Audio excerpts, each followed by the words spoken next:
나의 죄를 정케 하사 주의 일꾼 삼으신 구세주의 넓은 사랑 항상 찬송합니다. 나를 일꾼 삼으신 주 크신 능력 주시고 언제든지 주 뜻대로 사용하여 주소서. 내게 부어주시려고 은혜에 예비하신 주 주의 은혜 채워주사 능력 있게 하소서. 나를 일꾼 삼으신 주 크신 능력 주시고 언제든지 주 뜻대로 사용하여 주소서.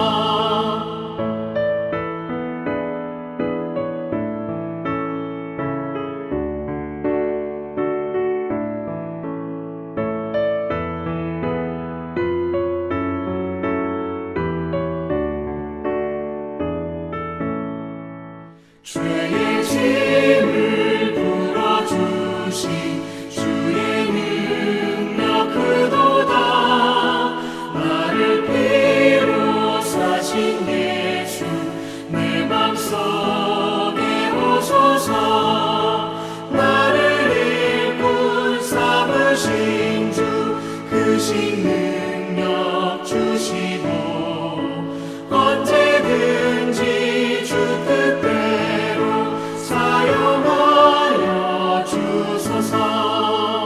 주여 내게 성령으로 충만하게 채우사 생명수가 강물처럼 흐르게 하옵소서. 나를 일꾼 삼으신 주 크신 능력 주시고 언제든지 주 뜻대로 사용하여 주소서. 아멘.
오늘 함께 묵상할 말씀은 히브리서 12장 4절로 13절 말씀입니다. 4절, 너희가 죄와 싸우되 아직 피 흘리기까지는 대항하지 아니하고 또 아들들에게 권하는 것 같이 너희에게 권면하신 말씀도 잊었도다. 일러스되 내 아들아 주의 징계하심을 경히 여기지 말며 그에게 꾸지람을 받을 때에 낙심하지 말라. 주께서 그 사랑하시는 자를 징계하시고 그가 받아들이시는 아들마다 채찍질하심이라 하였으니 너희가 참음은 징계를 받기 위함이라. 하나님이 아들과 같이 너희를 대우하시나니 어찌 아버지가 징계하지 않는 아들이 있으리요. 징계는 다 받는 것이거늘 너희에게 없으면 사생자요 친아들이 아니니라. 또 우리 육신의 아버지가 너희를 징계하여도 공경하거든 하물며 모든 영의 아버지께 더욱 복종하며 살려 하지 않겠느냐. 그들은 잠시 자기의 뜻대로 우리를 징계하였거니와 오직 하나님은 우리의 유익을 위하여 그의 거룩하심에 참여하게 하시느니라. 무릇 징계가 당시에는 즐거워 보이지 않고 슬퍼 보이나 후에 그로 말미암아 연단받은 자들은 의와 평강의 열매를 맺느니라. 그러므로 피곤한 손과 연약한 무릎을 일으켜 세우고 너희 발을 위하여 곧은 길을 만들어 저는 다리로 하여금 어그러지지 않고 고침을 받게 하라. 아멘. 오늘 본문에서 우리에게 징계는 하나님의 자녀가 가진 특권이다 라고 성경이 말하고 있습니다. 그리고 고난을 당할 때 하나님의 자녀들은 인내를 해야 된다라고 이렇게 말합니다. 왜 하나님의 자녀들이 고난을 당하게 되는 것일까요? 그것은 4절 말씀해 보시면 하나님의 자녀들은 죄와 싸워야 하기 때문에 그렇습니다. 4절에 보시면 너희가, 여기서 너희가는 하나님의 자녀들이죠. 믿음의 사람들입니다. 그래서 하나님의 자녀들이, 믿음의 사람들이 죄와 싸우되 아직 피 흘리기까지는 대항하지 아니하고 라고 이렇게 이야기를 합니다. 이 말은 하나님의 자녀들, 믿음의 자녀들은 결국 피를 흘릴 때까지 죄와 처절한 싸움을 해야 한다라는 그런 말입니다. 또 그렇게 하게 될 것이다 라는 그런 예언적인 말이기도 합니다. 우리 그리스도인들에게 있어서 죄와의 싸움은 간단한 싸움 혹은 단순한 싸움이 아니라는 것입니다. 우리는 죄와 싸울 때 피를 흘리기까지 아주 철저하게 싸울 수 있어야 한다는 것입니다. 그리고 우리는 죄를 무서워해야 된다는 거죠. 가볍게 여기지 말아야 된다는 것입니다. 그래서 죄를 멀리해야 한다는 말입니다. 우리는 하나님 나라에 갈 때까지 이 죄와 싸워야 한다라고 우리가 알고 있습니다. 그런데 우리들 하나님의 사람들, 믿음으로 살려고 하는 자들도 종종 죄와 싸울 때 잘못을 범할 때가 있습니다. 죄를 지을 때가 있다는 것입니다. 그때 하나님께서는 당신의 자녀들, 죄를 범한 당신의 자녀들을 징계할 때가 있습니다.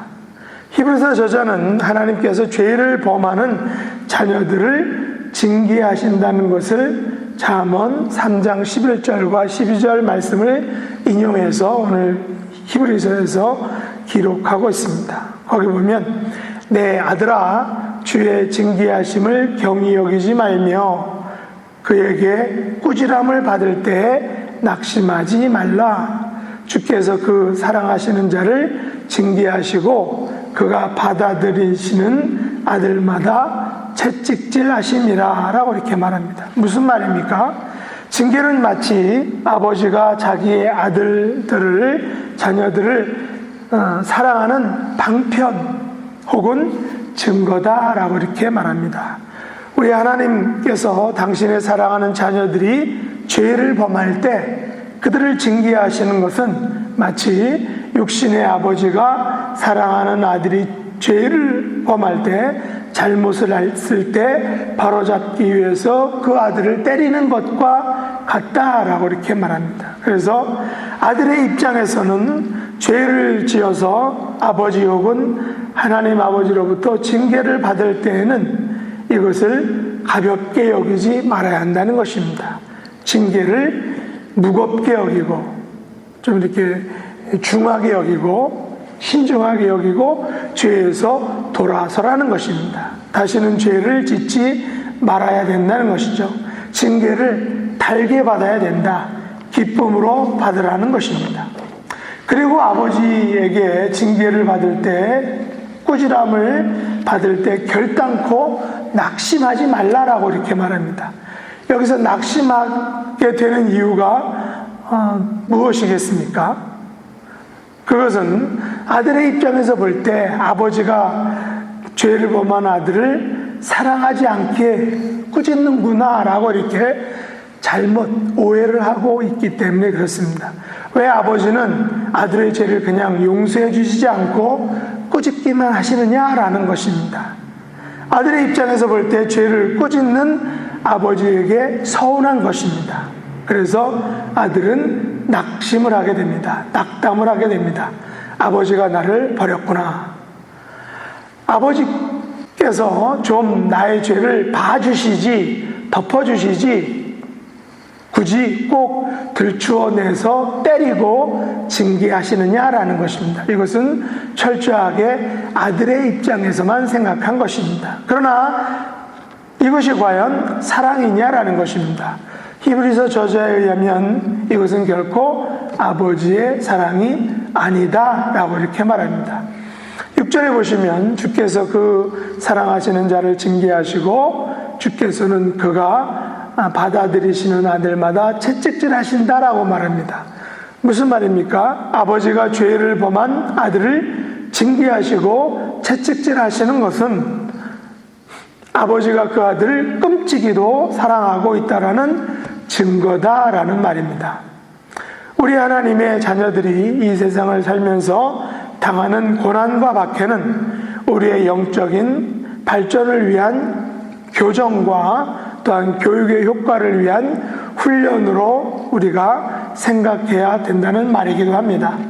우리가 당하는 고난과 박해는 하나님께서 우리를 바르게 교정해 주시고 또 훈련하시는 그래서 사랑하시는 하나의 수단, 방편이다라는 말입니다. 그래서 히브리서 저자는 7절과 8절에서 이렇게 말합니다. 너희가 참음은 징계를 받기 위함이라 하나님이 아들과 같이 너희를 대우하시나니 어찌 아버지가 징계하지 않는 아들이 있으리요. 징계는 다 받는 것이거늘, 징계는 아들이라면 자녀라면 다 받는 것이거늘 너희에게 그 징계가 없으면 그것은 사생자요 친아들이 아니라는 증거다라고 이렇게 히브리서 기자가 이야기를 해주고 있습니다. 아버지가 아들을 징계할 때 아들은 그래서 참아야 합니다. 아니, 아들은 참을 수 있다는 것입니다. 왜 그렇습니까? 아버지가 아들을 징계하시는 것은 아들을 사랑하기 때문입니다. 징계하는 것은 아들이기 때문에 아들을 사랑하시기 때문에 징계한다는 말입니다. 만일 죄를 범한 아들을 아버지가 징계하지 않는다면 그것은 아버지가 아들을 더 이상 사랑하지 않는 증거다라고 말합니다. 그렇다면 아들이라면 아버지는 당연히 그 아들의 죄를 징계해야 된다는 것입니다. 그것이 바로 사랑의 증거이기 때문이라는 것입니다. 다시 말해 죄를 범한 아들을 징계하지 않는 것은 그가 아들이 아니기 때문이라는 것입니다. 아들을 징계하지 않는 것은 친아들이 아니기 때문에 사생자이기 때문에 징계하지 않는다라고 이렇게 우리에게 말하고 있습니다. 여러분, 우리는 때로 하나님께 죄를 범합니다. 그래서 징계를 받기도 합니다. 심지어는 죄와 상관없이 고난과 박해를 당하기도 합니다. 그럴 때 우리는 죄를 빨리 회개해야 합니다. 그리고 죄와 상관없는 고난과 박해에 대해서는 우리가 참아야 합니다. 인내해야 됩니다. 그것은 우리가 하나님의 자녀이기 때문이다라는 것입니다. 히브리서 저자는 육신의 아버지와 하늘의 아버지가 어떻게 그 자녀를 사랑하는지 우리에게 비교해주고 있습니다. 오늘 본문 9절과 10절 말씀 보시면 또 우리 육신의 아버지가 우리를 징계하여도 공경하였거든 하물며 모든 영의 아버지께 더욱 복종하며 살려하지 않겠느냐. 그들은 잠시 자기의 뜻대로 우리를 징계하였거니와. 여기서 그들은 육신의 아버지죠. 오직 모든 영의 아버지이신 하나님은 우리의 유익을 위하여 그의 거룩하심에 참여하게 하시느니라 라고 이렇게 말하고 있습니다. 이것은 아들이 징계를 받을 때의 자세와 또한 그 징계가 주는 유익에 대한 말씀입니다. 아버지가 아들을 징계할 때 아들은 아버지가 나를 사랑하시는구나 라고 생각하고 오히려 더 공경하고 존중해야 된다는 것입니다. 마찬가지로 하늘의 아버지께서 우리를 징계하시는 것은 우리를 하나님의 영광의 자리, 천국 잔치에 참여시키기 위해서라는 사실을 우리가 기억해야 한다는 말입니다. 그러므로 우리는 아버지의 뜻과 섭리에 복종하며 살아야 된다는 것입니다. 히브리서 저자는 징계에 대해서 11절에서 이렇게 결론을 내려주고 있습니다. 무릇 징계가 당시에는 즐거워 보이지 않고 슬퍼 보이나 후에 그로 말미암아 연단받은 자들은 의와 평강의 열매를 맺느니라 라고 이렇게 말합니다. 징계는 즐거운 일이 아닙니다. 슬픈 일입니다. 징계를 받으면 몸이 아픕니다. 마음도 아픕니다. 그러나 징계를 받을 때 참고 복종하여 연단을 받으면 의와 평강의 열매를 얻게 됩니다. 징계를 통하여 우리는 하나님의 의의 열매를 맺게 됩니다. 하나님 앞에서 의로운 삶을 살게 됩니다. 거룩한 삶을 살게 됩니다. 왜냐하면 한 대 맞았기 때문에 이렇게 살면 안 되는구나 하면서 바른 길로 바른 삶을 살게 된다는 것입니다. 그것이 바로 의의 열매를 맺는 것입니다. 또한 징계를 통해서 우리는 죄의 심판과 정죄로부터 평강의 열매를 맺게 됩니다. 샬롬의 복을 누리게 됩니다. 이제 히브리서 저자는 징계에 대한 결론으로 두 가지의 실천적인 삶에 대해서 오늘 본문 12절과 13절에서 이렇게 말하고 있습니다. 그러므로 피곤한 손과 연약한 무릎을 일으켜 세우고 너희 발을 위하여 곧은 길을 만들어 저는 다리로 하여금 어그러지지 않고 고침을 받게 하라 라고 이렇게 말합니다. 첫 번째 삶은 우리의 피곤한 손과 연약한 무릎을 일으켜 세우라는 것입니다. 이 말씀은 이사야서 35장 3절 말씀을 인용한 것인데 피곤한 손과 연약한 무릎은 믿음에 침체된 그런 상태를 나타내는 전형적인 표현입니다. 다시 말해서 우리가 징계를 받을 때 믿음이 침체되었을 때 우리는 그 자리에서 벌떡 일어나야 한다는 것입니다. 어떻게 일어날 수 있습니까? 그것은 바로 내가 하나님의 자녀다, 내가 하나님의 아들이다 라는 그런 자부심을 갖기 때문에 우리가 벌떡 일어날 수 있다는 것입니다. 나는 하나님의 자녀이다, 친아들이다 라는 그런 자존감을 가지고 있기 때문에 우리는 고난과 박해와 절망의 자리에서 우리가 벌떡 일어날 수 있다는 것입니다. 두 번째는 우리는 다른 사람들을 도와주는 삶을 살아야 된다는 것입니다. 13절 말씀, 잠언 4장 26절의 말씀을 인용한 것인데 여기 보면 다른 사람들을 도와주려면 먼저 내가 곧은 길을 가야 합니다. 그리고 저는 다리, 즉 다른 사람들을 절고 있는 사람들이죠. 저는 다리들을 가지고 있는 사람들, 다른 사람들을 어그러진 길에서 고침을 받게 해줘야 된다는 것입니다. 먼저 내가 곧은 길을 가고 벌떡 일어나서 곧은 길을 가고 그 다음에 저는 다리를 가진 사람들, 죽어가는 사람들을 그 어그러진 길에서 고침을 받게 해줘야 됩니다. 이것이 하나님의 친아들, 즉 하나님의 자녀들의 믿음의 삶이다 라고 이렇게 말하고 있습니다. 말씀을 맺겠습니다. 우리는 세상을 살면서 때로는 죄를 짓습니다. 범죄를 합니다. 그래서 징계를 받기도 합니다. 그러나 징계를 받는 것은 하나님께서 우리를 사랑하신다라는 증거라는 것입니다. 우리가 죄를 범해도 징계하시지 않으면 우리는 죄 가운데서 자멸하고 말 것입니다. 그러나 하나님께서는 우리를 사랑하시기 때문에 징계하셔서 바른 길로 가게 하십니다. 고난과 박해를 통해서 우리를 연단하십니다. 거룩한 삶을 살게 하십니다. 그래서 하나님 나라의 거룩한 백성으로 이 땅에서 살게 만들어 주시는 것입니다. 징계를 통하여 우리로 하여금 의와 평강의 열매를 맺게 해주십니다. 그러므로 우리는 연약한 믿음에서 벗어나야 합니다. 벌떡 일어나야 됩니다. 그리고 저는 다리를 가진 사람들, 영적으로 죽어가는 사람들을 그곳에서 고침받게 해주어야 합니다. 징계를 통하여 의와 평강의 열매를 맺으시고 죽어가는 영혼들을 하나님께 인도하시는 하나님의 친자녀, 하나님의 복된 자녀의 삶을 사시는 저와 여러분 되시기를 예수님의 이름으로 축복합니다. 기도하겠습니다. 하나님 아버지, 저희들을 세상에서 살 때 죄를 짓습니다. 유혹에 이끌려 넘어지기도 합니다. 그래서 하나님의 징계를 받기도 합니다. 그러나 그 징계는 아버지께서 우리를 사랑하시는 증거요, 내가 아버지의 친자녀라는 증거임을 인하여 감사를 드립니다. 원하옵기는 징계를 통하여 우리의 삶에 의의 열매, 평강의 열매를 맺을 수 있도록 축복해 주시옵소서.